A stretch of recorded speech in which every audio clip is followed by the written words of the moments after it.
Dragi Beograđanke, poštovani Beograđani, navikli ste već me na neke konkretne stvari, na možda malo manje priče, više ideja. Neke od tih ideja su danas sačekali ovdje, poznaćemo građane Beograda.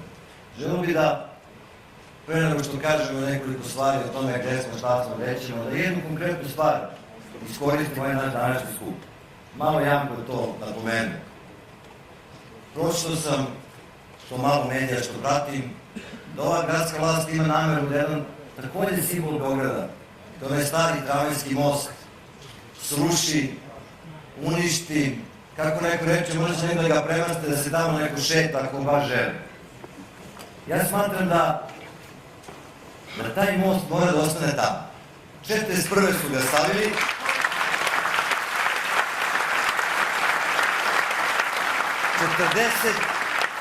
44. su okupatori kad su napuštali grad, hteli da ga sruši. Jedan čovek, učitelj, mislim da se zove Miladi Zarić, je sam, videći šta se dešava, otišao, izašao iz svog stana, pokazao neviđenu hrabrost, isrekao te kablove i sačuvao Beogradu i Srbiji jedini most koji smo imali. I taj most, zamislite vi, kakav je to bio veliki čovek, koliko hrabar.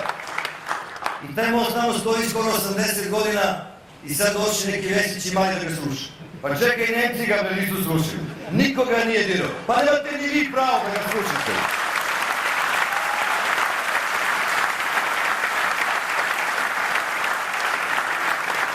Ja hoću i tražim da moja deca, vaša deca, sledećih desetine godina tu prolaze da pamte tog čoveka koji 44. rizikujući svoj život ga sačuvao za nas. I neću da dozvolim, borit ću se zajedno sa vama, da to nikad niko ne pomeni. Zbog toga što će nekom arapskom šejku da se ne dopada pogled iz tog Beograda na vodi koji ne postoji ili nekom našem šejku. Ako vam treba još neki most, sagradite pored, ne dirajte broj, nikoga nije dirao, nemate ni vi pravo da ga dirate.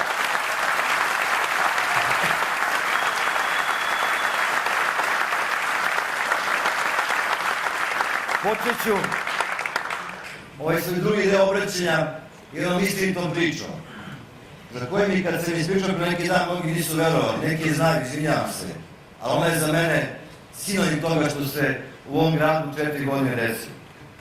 Mi smo pre 6-7 godina uspeli svi, zamisliti, sve političke stranke u Beogradu, tako neverovatno, da se dogovorimo kako ćemo metro da pravimo, da će ide od Zemlje Novog Beograda do vrha Ustaničke, sve smo se dogovorili, političari, neverovatno.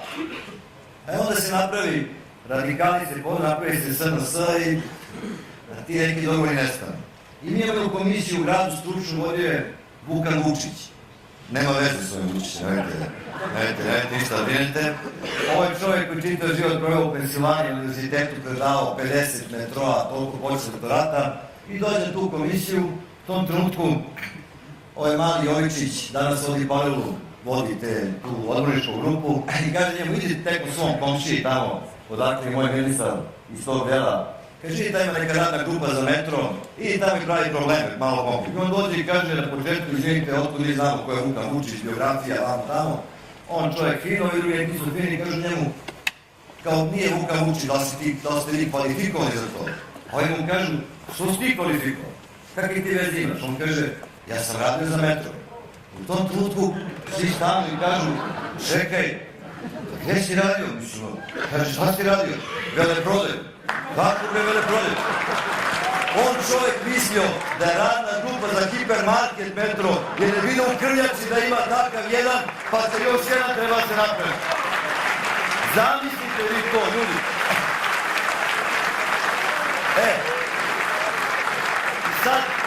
Sad ste se vi svi nasmijali, kao što sam se ja prvi nasmijao, kad sam tu priču čuo, vidio.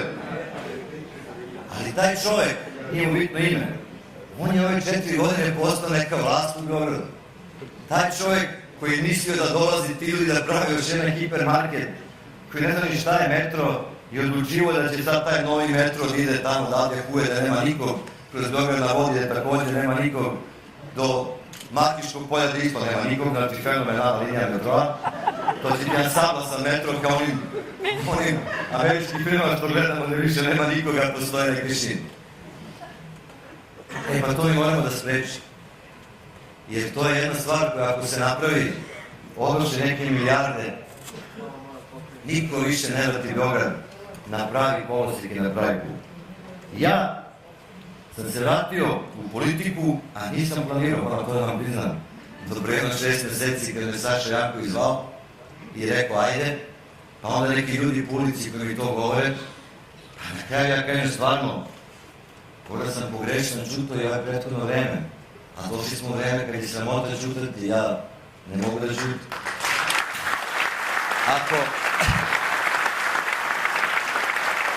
Ako će ljudi poput Marije Buganovića ili gospodina Delića ili Dude Ivkovića ili Mirisava Đorđević izaći da govore da se boje, pa moram ja da se boje. Ali ja zaista ne želim da u toj svojoj borbi pričam o Vulinove tetki i teči, da pričam o tome šta pričaju Vesić, Mali ili njihov predsednik, ne želim da pričam šta pišu tabloidi, ne želim da pričam o tome šta neko govori na Pinku svako jutro, o lažima, izmišljotinama, milijardama. Ja želim da govorim i da pošaljam i danas poruku s ovog našeg skupa. Šta mi hoćemo da napravimo u ovom gradu sljedeće 4 godine? Znači šta je to konkretno? Pa najlakše izađem sad ovdje pred vama, 10 puta kažem ime predsjednika, vi 10 puta zvištite, aplaudirate, sjajna atmosfera, odemo, razliđemo se i ništa. Pa nije baš ništa, malo nam bude lakše, ali skoro ništa. Umjesto toga, ja hoću da vam kažem šta sam s ovim prijateljem mojim koji nas neki ovdje govorili, stavio neke ideje za Beograd, od čega smo mi krenuli od tog metroa koga sam pominjao, a onda da pokažemo šta se hoćemo da uradimo ovdje za ljudi. Znate, neki me pitaju, što ti samo ta socijalna pomoć, to porodile, trudnice, mladi, bračni parovi? Ja kažem, nije to socijalna pomoć, ljudi. To smo mi malo pogrešno se naučili ovih godina na svim koji su prošli. To je briga za ljudi. Svaka država, svaki grad mora da brine za svoje ljudi, za svoje građane. Da brine za njih. To znači, kad kažemo 150 € mladom bračnom paru da mogu negdje da žive, može s roditeljima ako nemaju gde, pa za kredit ili za stanarinu. Pa kad dobiju dete, da bude obdanište, ne mogu da se upišu, pa da bude besplatno. Pa kad dođu u školu, da dobiju besplatne udžbenike. Da brinemo o njima, da brinemo, to je naš posao. Za to oni izađu i daju svoj glas. Da napravimo da taj život bude bolji od gradu, a kad dođu u penzionersko vreme, da im, umjesto da skidamo penzije, da im vratimo. Da damo onima koji nemaju tu jednu dodatnu, još 20.000 dinara, pa neće penzioneri da troše te pare, kupuju strane proizvode automobile, oni će da plate infostan, da urade još tu neke stvari, da kupe nešto unucima, na kraju krajeva da duže žive i bolje žive. Pa za to treba da se trudi. I znam ja, a znate li vi, da veliki broj naših najstarijih su bili na glasu za ovu vlast. Pa dobro, kakve vezine. Pa ne trebamo mi mere da bi neko glasao za nas, nego da znamo da radimo časno i pošteno i da se brinemo o svim ljudima Beograda, a svako neka glasa kako misli da treba. I želim da s ovog mesta, pred kraj ovog obraćanja, jedan apel vam uputim svima ovdje. Znate, mislim da imam pravo. Kao čovjek koji imao 100 naslovnih strana pre 5-6 godina, pa je onda jedno vreme bio pošten, nikomu ništa nije govorio, a onda kad je opet počeo da priča da se kandiduje, onda se opet postao najveći lopov i kriminalac, šta se ne radim, to je nevjerovatno. I mislim da kao čovjek koji svaki dan ima te neke naslovne strane, evo da se malo nasmete, vidio sam juče podatak da jedan tabloid je imao 362 neistine i laži na naslovnoj strani u toku jedne godine. A izašao je 310 puta otprilike, znači više od jedne po naslovnoj strani, sigurno sam u pola bio ja, tako da to nije sporno. I nijem pravo, čini mi se da uputim jedan apel svima vama. Ja znam da jedna strašna mržnja postoji u Beogradu, da jedna ogromna mržnja prema nama koji drugi misle. Jedna agresija koja je strašna. Da to ugrožava normalne živote, da ugrožava bezbednost nekih ljudi, da ugrožava sve nas. To se vidi na svakom koraku, na ulici, deca u školi. 44% po zvaničnim podacima dece izloženo vršnjačkom nasilju. Mi nudimo mere kako to da sprečimo, školskog policajca do toga da ih učimo toleranciji, da budu drugačiji, da budu bolji od nas. Mi nudimo sutra, kažemo čekaj, ne može ljudi da žive sa platom toliko, ne mogu lekari da imaju plate medicinske sestre po 20, 30, 40 dana, svi će nam otići. Ako može Rumunija da da lekaru 2700 € pa možemo mi pola. Ako mogu 900 sestri, možemo mi pola. Daj da pomognemo nastavnicima da rade s tom decom, dajte to nama, mi imamo pare za to je sve 2, 3, 4, 5% budžeta. Sve to možemo da uradimo. Ali suština je da smanjimo tu agresiju koja danas postoji. I suština je da smanjimo tu mržnju koja se širi. I ja, kao čovjek prema kome je dosta često ta mržnja upućena, tražim od vas, ne apelujem, tražim, da nikad ne uzvratite na isti način prema onima koji na takav način govore o nama. A nikad, ali nikada, verujte,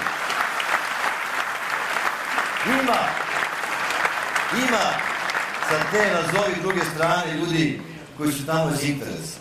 Ima puno ljudi koji gledaju televizije, čitaju, veruju u to. I njihova deca idu u te škole koji idu naša deca. I one su sutra žrtve agresije i nasilja. I njihovi roditelji žive loše pa nemaju za svoju decu. Znači, i oni razmišljaju šta da rade sutra od čega će da žive. I oni su isto građani ovog grada kao što smo mi. Ubedio ih je neko da će na taj način biti bolje. Ubedio ih je neko da smo mi najgori, da smo izdajnici, lopovi, kriminalci. Nema veze. Naše je da govorimo kakvi jesmo, šta ćemo da uradimo za ovaj grad, šta želimo s njim i za njih i za njihovu decu, kao i za našu decu, da napravimo grad kakav zaslužujemo, u kome zaista vredi živjeti. I zato vas zaista od vas tražim. Nikada nemojte na ružnu reč, na mržnju, na pretnju, na bilo šta slično da odgovorite na isti način. Verujem da moj apel nije potreban, jer vi tako zaista mislite, ali moramo to stalno da ponavljamo, moramo jednog dana da od ovog grada i ove zemlje napravimo normalno mesto za život.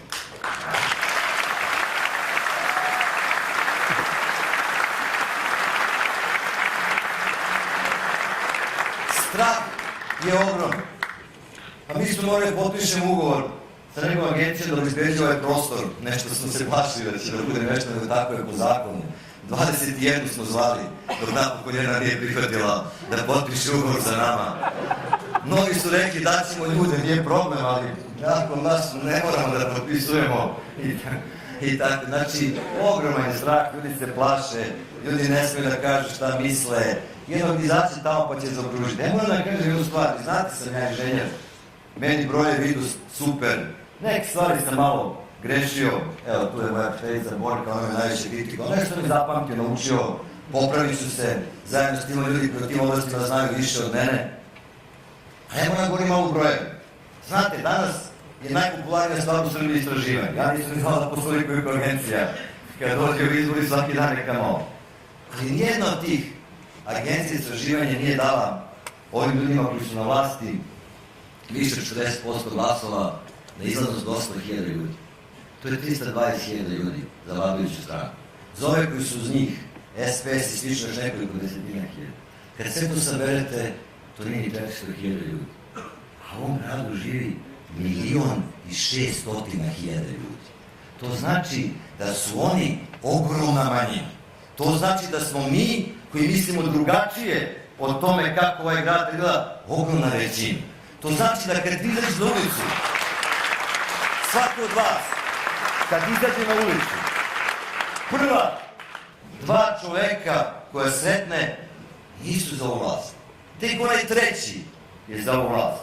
Znači, samo je pitanje da li će ti ljudi prepoznati u nama tu energiju, znanje, kvalitet, rešenost, spremnost, da učimo, da radimo, da se menjamo, budemo bolji i da zajedno s njima pravimo ovaj grad svaki dan još bolji i bolji. To je naš posao. To je posao i mene, i svih ovih ljudi, i mojih prijatelja koji sede ovde, i svih vas.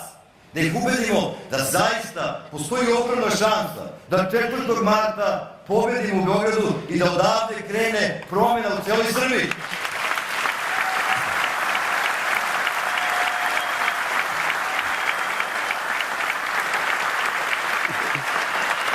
ne znači da ta promena treba da znati sutra da će odmah Đilas, Janković, Jeremić, Veselinović, Stefanović zauzmu neke fotelje i sede na neka mesta. Ova zemlja i ovih 5-6 godina strašno oštećena. Ta mržnja je ogromna među ljudima, zato što glasamo drugačije, zato što slušaju to nam. I ovoj zemlji će biti neophodno da posle pobede u Beogradu mi dođemo u jednu situaciju da se napravi jedna posebna vlada u ovoj zemlji koja će voditi ovu zemlju i od nas opet nas dovesti normalnost. Ja sam siguran da sutra bi svi ovi ljudi koji se bave politikom bili presrećni kad bi neko kao recimo Vlada Kostić, predsjednik sam prihvatio bude predsjednik te vlade. I da on kaže, evo ja ću žrtvovati svojih godinu ili više života da pojedem tu vladu. Da u toj vladi sedi neki sudija Majić koji pokazao hrabro stalno i da on bude ministar pravosuđa. Da u tu vladu pozovemo nekoga kao Danu Popović, što se ekonomski ne slažem, ako je bila sjajna ministar financija, da jednu Mariju Bogdanović zamolimo da odvoji još godinu svog života, ono što protestuje, da vodi neku prosvetu, ministarstvo prosvetu u Srbiji. Zamislite takvu vladu, pa ta vlada vodi Srbiju napred, a mi treba da pomognemo da ih ubedimo da izađu od glasaju, da bi tako nešto sutra imali. Nije suština politike samo doći neku funkciju i biti na njoj. Evo, ja sam bio na svim funkcijama. I ministar, gradonačelnik, nuđeno mi mjesto premijera, što ne znam dovoljno. Kad vidim kakvi su ovi, shvatio sam da sam znao, da njih znali više, ali nema to veze. Dajte ljudi da razmišljamo na taj način. Da malo izađemo iz tih naših nekih uskih nekih priča. Evo sad gledam moje prijatelji ovde, koji možda nisam rekao za tu ideju, kako svi klimaju glavom, jako se bave politikom. Pa kad ta zemlja postane normalna, kad uvede se red, da kad smanjimo, ukinemo taj kriminal koji svuda, imamo normalne medije, normalne financije, imat ćemo opet neke izbore, pa će na njima stranke da izađu da se kandiduju, pa će neki ljudi zauzeti neka druga mesta. A to je budućnost koju ja zaista verujem. I za kraj, moram pomenem, Dudu Ivkovića, koji nema da ga ja hvalim.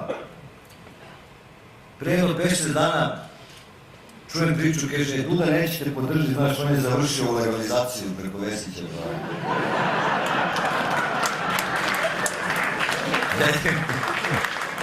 Ja njima kažem, ovo je to. Ja znam malo bliže Dudu Ivkovića, znate. Kad sam išao aktivno da ga molim da bude selektor, bila sam opet ga pitam da ostane još, pošto mu se dugovali neke pare i svašta nešto bilo. Imali večer na kraju večere, kaže, kako on, neko ga zna, znao tako govorim u Razoru. I treba da ja ostanem tamo, nije problem, bre, ja ću da ostane selektor. Ja nikaj pare mi nisu potrebne, nije ja se Olimpijakos ovde. Znači, znam da nema tamo pare, ja ću dati i svoje pare da pomognem taj savez. A onda sam bio gradonačelnik, koji sam posle 5 godina saznao da čovjek podno zahtev za legalizaciju, koji mi nikad to u životu nije rekao, a 2 godine sam bio gradonačelnik kad je on bio selektor. I sad kad taj čovjek mene podrži, kad me podrži neka Marija Branić, Borka, svi ti ljudi koji su na ovoj listi sjajni, ovi neki mladi ljudi koji se bune, malo ponekad bude i sramota da stojim ispred njih jer mislim da nisam dostojan da budem ispred njih, a kad oni kažu ajde, onda ja prihvatim i ja sam sad taj prvi koji vodi ovu priču u Beogradu, a verujem da svi oni se tiče Srbije su ovdje mnogo više od mene i svi to mogu isto da rade. Taj Duda Ivković mi kaže pre neki dan, kako ćemo mi angažujemo malo ove mlade ljude, ove studente, daj njih neko da pokrenemo, nema bez tih mladih ljudi, nema napred. Najteže. I ja mu kažem, Dudo, znaš zašto najteže? A moja generacija, 91. 92. studentski protesti, to sloba, ajde, spomeni se više, nije nas baš poslušao, ostaješ dugo, nažalost, pa su imali ratove i sankcije i svašta su imali.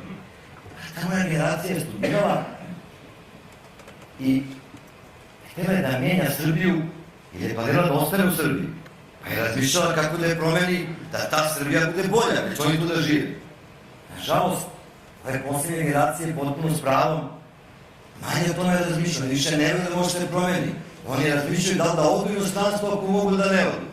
I oni više nemaju taj motiv, tu energiju da menjaju Srbiju, da žive, da bi ona bila bolja kada oni tu možete živeti. Naša je dužnost da ih ubedimo da Srbija može da se promeni. I završit ću govor kako sam ga počeo. Jedan čovjek, jedan jedini učitelj, gospodin Zar, jedan čovjek je izašao, uzeo ašov, isekao kablove i sprečio da se sruši jedini most u Beogradu. Promenio je istoriju jedan čovjek. Pazite, samo jedan jedini. To znači da kod ti mladi ljudi shvate da može jednom danu, jednim potezom, jednim delom da se promeni istorija, da se odredi drugačija budućnost, oni će izaći, učestvovat će ovome glasati. To moramo da im poručimo. Znači, zaista, ne da postoji šansa, nego ćemo mi 4. marta da pobedimo u ovom gradu, jer smo zaista većina, jer zaista ljudi podržavaju da na taj način govorimo i pričamo.